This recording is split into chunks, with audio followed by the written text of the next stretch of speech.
కాలం కలిసి రాకపోతే తాడే పామై కరుస్తుందంటారు. అలా ఉంది వైసీపీ పరిస్థితి. తిరుమల లడ్డూ ప్రసాదం కల్తీపై నాటి వైసీపీ ప్రభుత్వం ఎడాపెడా విమర్శలు ఎదుర్కొంటుండగా తాజాగా శ్రీశైలం దేవస్థానంలో గతంలో జరిగిన అవకతవకల గురించి అప్పటి వైసీపీ ప్రభుత్వంపై విమర్శలు వెల్లువెత్తుతున్నాయి.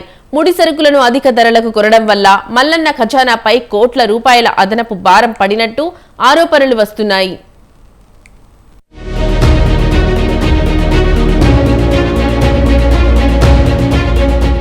గత వైసీపీ సర్కార్ తీరుతెన్నులపై ఎన్నో విమర్శలు వస్తున్నాయి. తిరుపతి కల్తీ లడ్డూ వివాదం కొనసాగుతూ ఉండగానే నాటి వైసీపీ హయాంలో శ్రీశైలం దేవస్థానంలో అవకతవకలు జరిగినట్లు ఆరోపణలు వస్తున్నాయి. ముడి సరుకులు, లడ్డూ తయారీకి అవసరమైన సరుకుల కొనుగోళ్లపై అప్పటి సర్కారు మీద విమర్శలు వెల్లువెత్తుతున్నాయి. నాడు మార్కెట్ రేటు కంటే అధిక ధరలతో ముడి సరుకులు, లడ్డూ తయారీ వస్తువులు కొన్నందువల్ల ఓ నెలలో దాదాపు 45 లక్షల రూపాయల అదనపు భారం పడిందని అప్పటి trust board chairman రెడ్డివారి Chakrapani Reddy media మీట్లో చెప్పారు. దీనిపై అప్పట్లో దేవస్థానం ఉన్నతాధికారులు స్పందించలేదని వెల్లడైంది. ఈ విషయంపై ప్రస్తుత కూటమి ప్రభుత్వం లోతుగా విచారణ జరపాలని హిందూ ధార్మిక సంఘాలు డిమాండ్ చేస్తున్నాయి.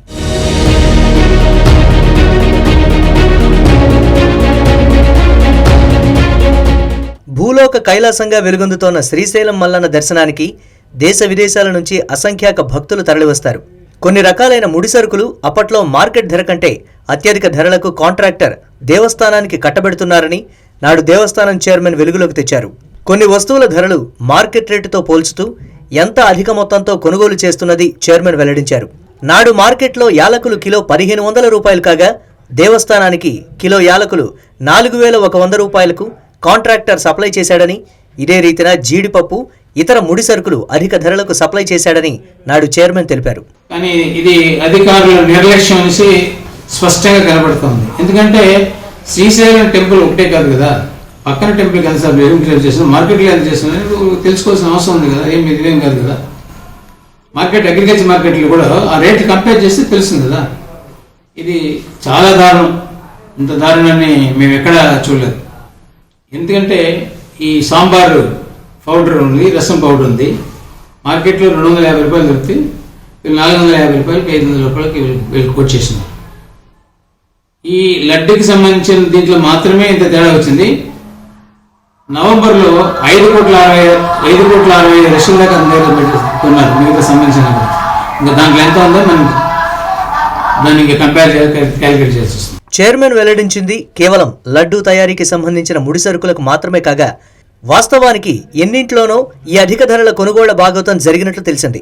నిత్య పూజలు, నివేదనలు, ఆర్జిత సేవలు, ప్రసాదాలు, ఆగమ పాఠశాల, లడ్డూ ప్రసాదం పేరిట మొత్తం 90కి పైగా ముడి సరుకులను దేవస్థానం అధికారులు కొనుగోలు చేస్తున్నారు. వీటి ధరలు మార్కెట్ రేటుతో పోలిస్తే ఎక్కడా పొంతన కుదరలేదని తెలిసింది.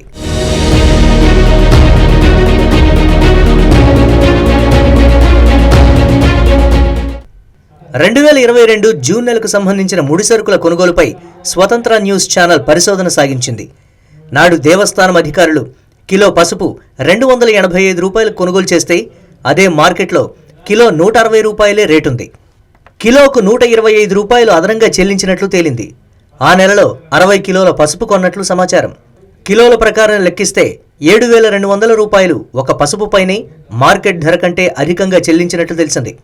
ఇదే రీతిలో శనగలు, నువ్వులు, జాజికాయ, పప్పులను అధిక ధరలకు కాంట్రాక్టర్ అంటగట్టినట్లు వెల్లడైంది. జీలకర్ర, ఆవాలు, ఎండుద్రాక్ష, పచ్చకర్పూరం, పల్లీలు, కుంకుమ విషయంలో మార్కెట్ ధరలకు దేవస్థానం కొనుగోలు ధరకు భారీ తేడా కనిపించింది. ఈ నిర్వాకం వల్ల శ్రీశైలం మల్లన్న ఖజానాపై కోట్ల రూపాయల భారం పడింది.